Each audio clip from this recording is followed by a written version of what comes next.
Assalamualaikum warahmatullahi wabarakatuh. Saya Amalia Otimah Mareta, CGP Angkatan 9 dari SMKN 1 Kota Serang. Di sini saya akan menyajikan mengenai wawancara kepala sekolah demonstrasi kontekstual 3.1 tentang pengambilan keputusan berbasis nilai-nilai kebajikan sebagai pemimpin. Selamat menyaksikan.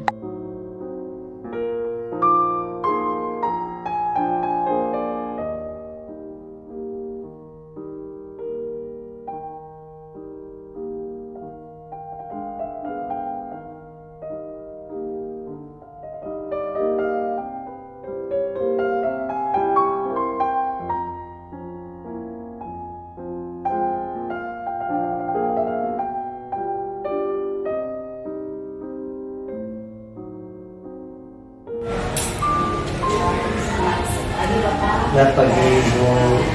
Terima kasih Bapak sudah meluangkan waktunya untuk kami wawancara Bapak terkait dengan selama ini Bapak mengambil sebuah keputusan tentang masalah-masalah kasus-kasus yang ada di sekolah ini. Yang pertama yang kami tanyakan adalah bagaimana Bapak bisa mengidentifikasi dari kasus-kasus yang Bapak temui itu apakah termasuk nilai-nilai etika ataupun tuntutan moral. Baik, terima kasih Ibu Rista, Ibu Amel.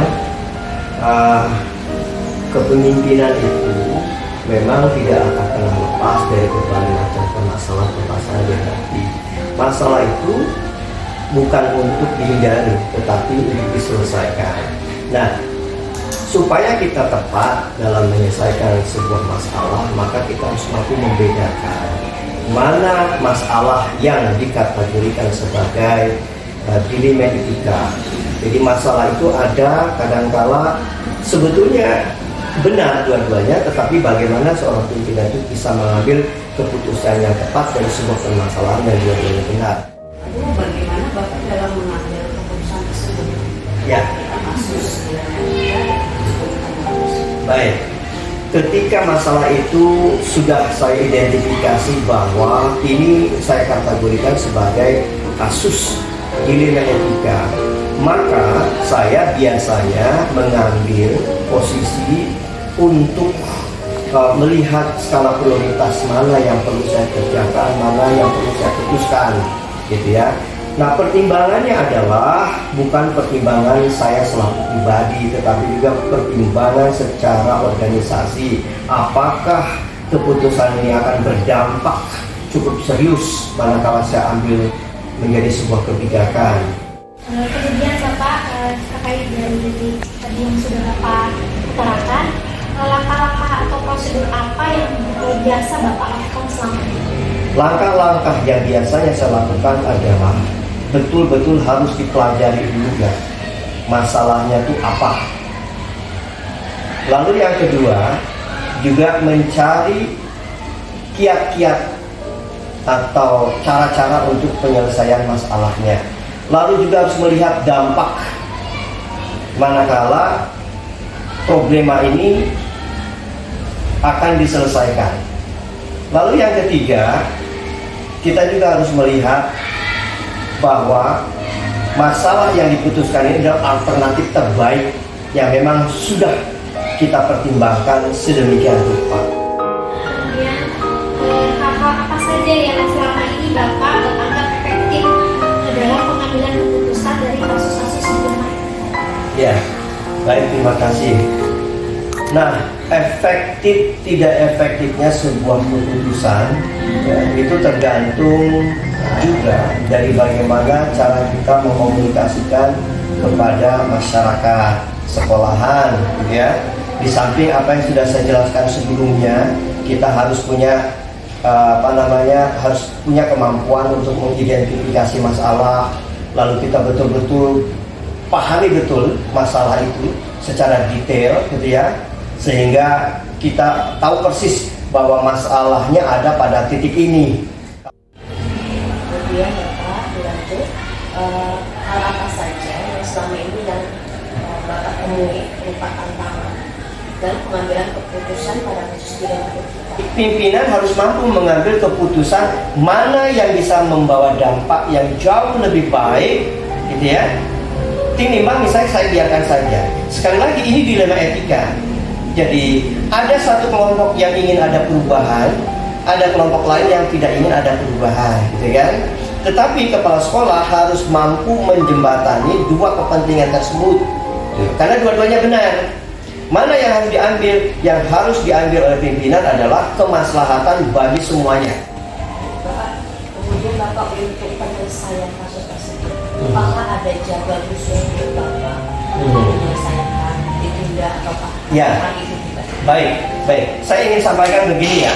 Jadi sifat masalah itu ada yang sifatnya harus segera diselesaikan, ya. Ada yang sifatnya ada penundaan, mencari momen yang tepat. Ada juga masalah yang sebetulnya akan selesai dengan beriringnya waktu. Baik, Bapak. Selanjutnya, apakah ada mungkin seseorang atau faktor-faktor lain yang bisa membantu Bapak untuk mengambil keputusan? Baik, terima kasih.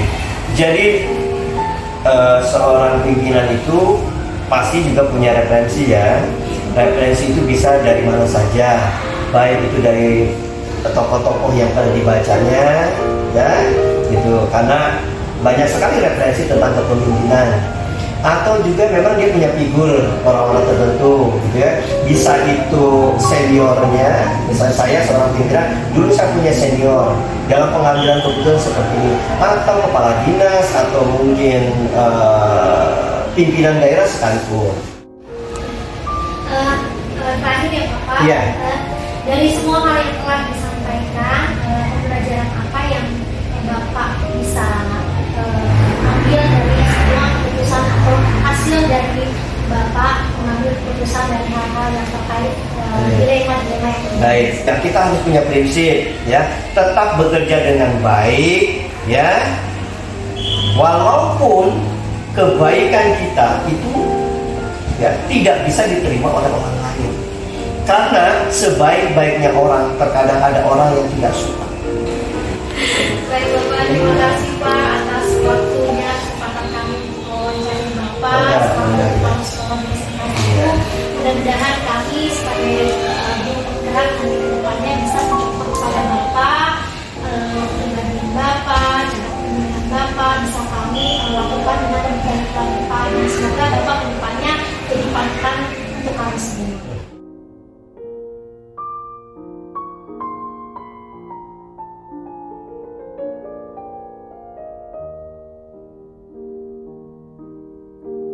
Urutan nomor 1, nomor 2, nomor 3 faktor-faktor tadi yang disebutkan, salah satunya adalah dengan berdiskusi dulu dengan para wakil, kemudian juga bertemu dengan orang tua, yang terakhir adalah spiritualnya. Nah itu faktor-faktor itu tuh kalau ibu boleh klasifikasikan mana dulu yang diambil, yang mempermudah ibu dalam mengambil keputusan?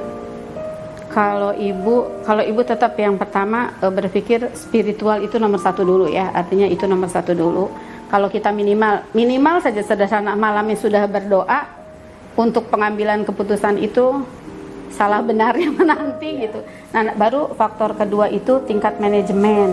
Di tingkat manajemen itu karena mereka yang langsung manajemen dan wali kelas, orang tua dan siswa itu ketiga.